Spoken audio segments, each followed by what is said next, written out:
کہ آپ فیصلے کو کیسے مطمئن کریں گے. یہ بے وقوفی ہے، کیونکہ یہ جج کے مطابق ہونا چاہیے جیسا کہ وہ تجویز کرتے ہیں. تو آپ کسی زمینی جج کو اس طرح سے نہیں کہہ سکتے. تو اگر آپ خدا کے سامنے کھڑے ہیں تو آپ خدا کو یہ نہیں کہہ سکتے کہ وہ آپ کو کس طرح سزا دینے والا ہے. تو آپ خدا کو نہیں بتا سکتے اور نہ ہی اسے سکھا سکتے ہیں. خدا نے ایک طرف ایک راستہ بنایا ہے اور کوئی بھی اسے تبدیل کرنے والا نہیں ہے. اور جب کوئی خدا کے سامنے کھڑا ہوتا ہے کوئی بھی، اب عبرانیوں اس کا 9 باب اور 27 آیت کے مطابق ہر آدمی کے لیے مقرر ہے کہ وہ ایک بار ضرور مرے گا اور پھر فیصلے میں کوئی رشوت نہیں ہوگی.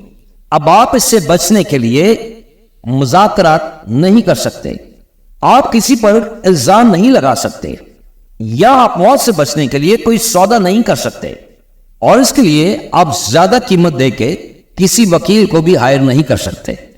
وہ وکیل جو آپ کے شانہ بشانہ کھڑے ہیں اور آپ کے لیے بات کرنے والے ہیں. تو گناہ کی مزدوری موت ہے. اب تقدس کا حکم دیا گیا ہے کہ قانون کو اجرت کے لیے لکھا گیا ہے. گناہ کی سزا موت ہے اور یہ کسی کے لیے تبدیل نہیں ہو رہی. اور جہاں تک میں جانتا ہوں کہ موت ابھی بھی 100% اٹل ہے، لہذا ہر ایک کے گناہ کا صحیح فیصلہ کیا جائے گا. یا تو اب آپ توبہ کے ذریعے صلیب کے دامن پر ہو، یا جب بھی آپ کا نام اس جج کے فیصلے کے دن پکارا جائے. جیسے کہ ایک پرانا کمرشل تھا، جارج فورمین یا مائک ٹائسن میں سے کوئی بھی مجھے ادا کرے یا بعد میں ادا کرے. میرے دوست، یا تو آپ کے گناہ کا فیصلہ اس طرح مسیح یسوع کے ساتھ صلیب کے دامن پر ہونے والا ہے، یا ابدیت میں ہوگا جب آپ اس فیصلے کے مقام پر کھڑے ہوں گے ایک سفید عرش کے سامنے. میں آج یہاں پر آپ لوگوں کی حوصلہ افزائی کرنا چاہتا ہوں. میں آپ کو ڈرانا نہیں چاہتا اور کہوں گا کہ آپ اپنا مقدمہ قیامت سے پہلے ہی نپٹا لیں. ایسا نہ ہو کہ آپ کو بہت زیادہ دیر ہو جائے. اور میں دوبارہ دہراؤں گا کہ آدمی کے لیے ایک بار مرنا مقرر ہے. اب ہم اس پر بات کر چکے ہیں. یہودا میں کئی بار خدا کے کلام میں 2 فیصلوں کے بارے میں بات کی گئی ہے. مثلا پہلی بیک سیٹ ہے جو ایک ایوارڈز کی ضیافت ہے.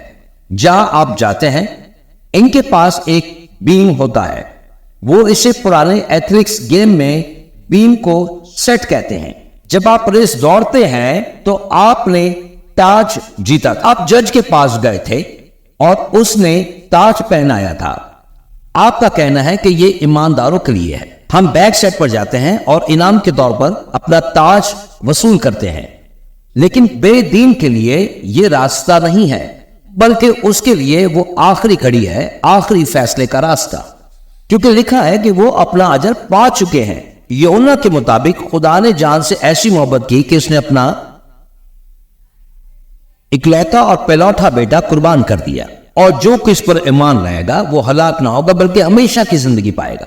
لیکن اگر آپ آیت 18 کو پڑھتے ہیں تو یہ ان لوگوں کے لیے کہتا ہے جو ایسا کرتے ہیں. یقین نہیں ہے کہ سب کا فیصلہ کیا جاتا ہے اور خدا کی میز پر صرف ایک ہی معافی ہے. اور اگر بار بار آپ خطا کرتے ہیں اور معافی مانگتے ہیں اور اگر آپ کی معافی مسترد ہو جاتی ہے تو یہ ٹھیک ہے، مگر معروسی گناہ کی معافی صرف ایک ہی ہے اور وہ ہے مسیح یسوع. اور مسیح یسوع کے خون میں ہماری نجات ہے اور ہماری معافی ہے. اب جانور کے خون سے معافی نہیں ہوگی بلکہ مسیح یسوع کے خون سے معافی ہوگی. اور اگر آپ اس بات پر یقین رکھتے ہیں کہ مسیح یسوع آپ کا نجات دہندہ ہے اور اس نے گناہوں کے لیے خون بہایا ہے تو خدا یسوع مسیح کے نام سے کہیں آمین، ہاللویا. ہائے، میں پاسٹر مائیکل یورشا ہوں اور میں امید کرتا ہوں کہ آج آپ نے اس چھوٹے سے پیغام سے بہت برکت پائی ہے. اور میں چاہتا ہوں کہ مسیح کا یہ پیغام پوری دنیا میں پھیلانے کے لیے آپ ہماری مدد کریں.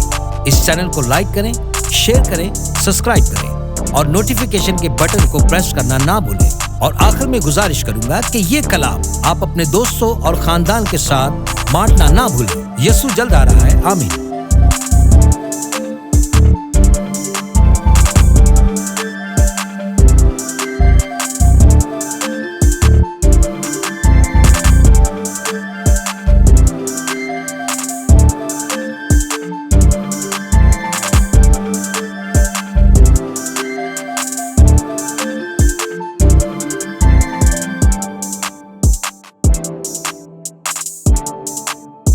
ہیں.